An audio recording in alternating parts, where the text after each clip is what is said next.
Joining me now is News Corp columnist Angela Mollard and host of the Power Hour, Gabriella Power. Angela, I always find these interviews rather fascinating, mostly due to the continual rehashing of old issues, sprinkled with a bit of lack of introspection. And we'll get to the substance of it in a moment, but what were your thoughts on the timing of the interview and the vibe overall?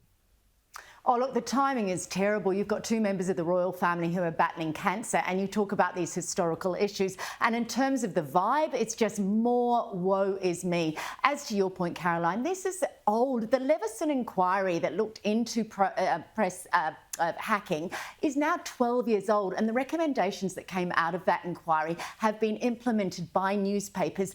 Harry continues to draw the press as his main enemy, and the fact is that he has caused a lot more damage to the royal family than the press ever did. And I also take issue with the fact that we're just focusing on the tabloids in this. If you remember, it was the BBC whose fraudulent activities led to Princess Diana giving the Panorama interview. So to just focus on tabloids, I think, is short-sighted, and Harry, of course, has jumped on board that opportunity. Yeah, absolutely. Now, look, I found Harry's reference to the Queen's support in his fight against the tabloids particularly interesting. Here is what he said. You said in court documents that the Queen, your granny as you call her, supported your claim. What do you think she would think of what you're doing now? We had many conversations before she passed. This is very much something that she supported. She knew how much this meant to me. I think she's very much up there going, see this through to the end, without question. Gabriella, I find this sort of thing, again, particularly interesting. Doesn't want to be a working royal, but likes to trot the Queen out when she's absolutely useful.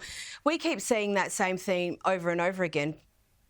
And it's just so disappointing. You know, every time I see Harry speak, there's part of me that wants to hold on to some hope that maybe we'll see the old Harry that we used to love so much come back. Does he still exist somewhere? And he doesn't. He just plays into this victim narrative. And of course, he'll bring up the Queen to try and get some support, some sympathy. But unfortunately, we just keep seeing the same story with Harry, and I don't understand it. He will continue to play this role of I'm the victim. He's, of course, one of the most privileged people in the world, and that's what we get.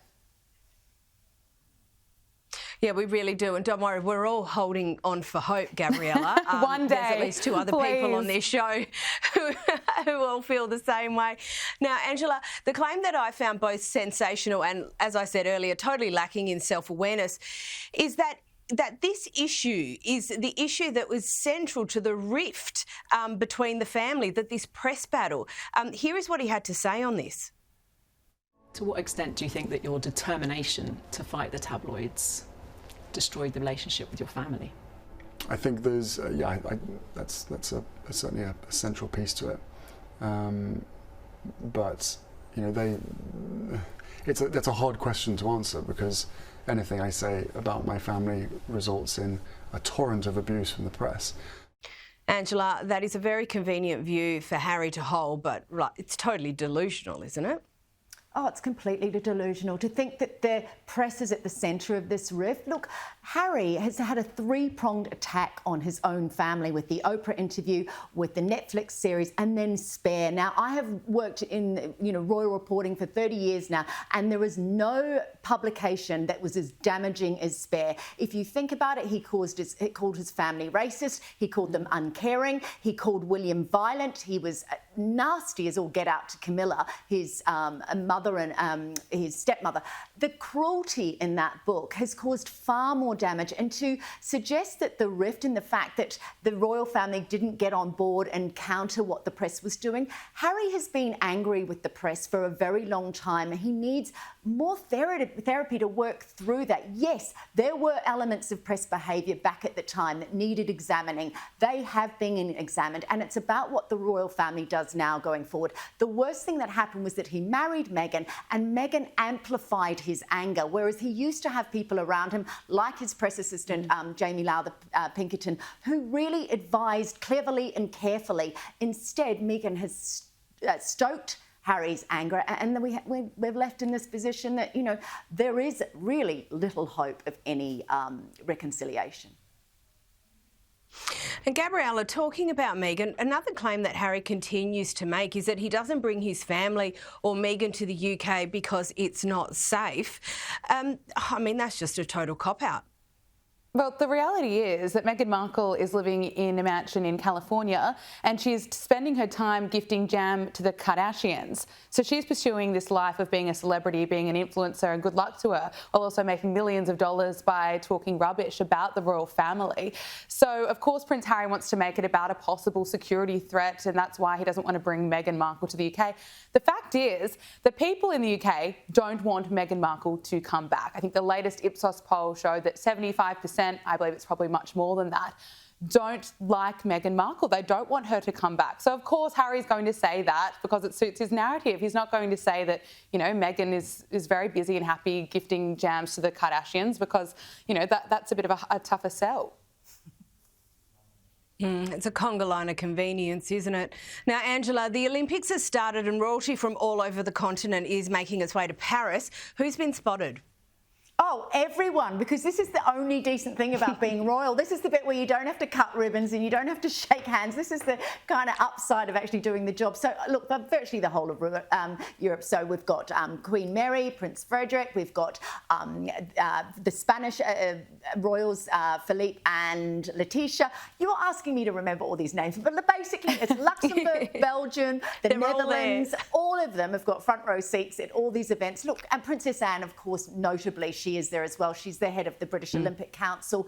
Of course, coming on the back of her horse accident, her being there and talking to athletes. But look, I do love it that we get to see these royalty hobnobbing it outside the Louvre. It's lovely seeing them in their gorgeous clothes. And this is the prize for all the hard work they do the rest of the year. So and I like seeing Frederick and Mary as well because it kind of brings back memories from 24 years ago when they fell in love at the Sydney Olympics. Of course. So it's special to see them falling in love at the slip-in. It's pretty special. Yep.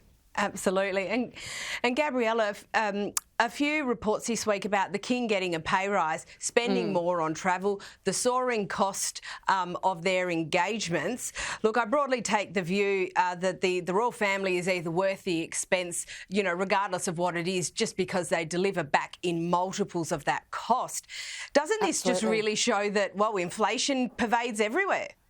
Yeah, well, King Charles isn't the only one getting a pay rise. If you look at the federal MPs here in Australia, they're all getting 3.5% increase. Anthony Albanese is going to be on $600,000. So, look, the cost of living is certainly being felt around the world and particularly in England. And if you actually take a look at the numbers, although the royal family have had to scale back engagements because of the concerns around King Charles's health, particularly with his battle with cancer. Despite scaling back those engagements, the costs of those engagements has actually gone up by £300,000, taking it to £4.2 million. So it's just so much money that has to get factored in. And then to your point, what they bring back in tourism dollars is just enormous. It's hundreds of millions of dollars and that the royal family brings in. And also on that note about what King Charles is getting paid, a big portion of that money is actually going towards the restoration costs for Buckingham Palace. Yep, fair enough. Now, Angela, there's been a particular furore about the helicopters. What's that all about? Yeah, this is between King Charles and his son, Prince William. King Charles does not want William to be flying in a helicopter with his wife and 3 children. William, of course, was an air ambulance pilot. He loves nothing better than jumping in a helicopter, but he's still flying with his family. And there's an unwritten rule in the royal family that you don't have the 2 heirs flying at the same time. I actually agree with Charles on this because if you were to, and you know, there are considerable helicopter accidents. Camilla has been involved in one. Sophie, the wife of Edward, she's been involved in look, they're not accidents, but they're skirmishes with helicopters. We know they can be dangerous. I think it's foolhardy of William, but I think it's also William sometimes wanting to stamp his foot. let's imagine that something terrible and untoward did happen and you lost William and his children. Then we'd be looking at Prince Harry on the throne. No, we cannot have that. That is too much of a concern. I agree with you We're there. not having that. All precautions need to be taken. OK, Prince Andrew then. Angela. Angela, I've only got 30 seconds, but very quickly on domestic politics. Today, Prime Minister Anthony Albanese announced a cabinet reshuffle. Minister for the Republic, Matt Thistlethwaite, has been moved sideways to Assistant Immigration Minister. Have we been spared another pointless and divisive referendum? Oh, look, it was never...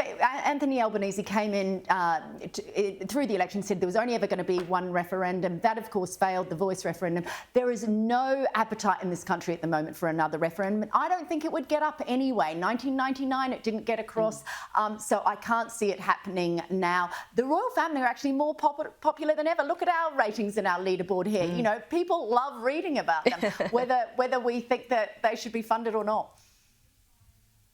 Let's hope that the taxpayer is spared that as well. Angela Mollard, Gabriella Power, thank you so much.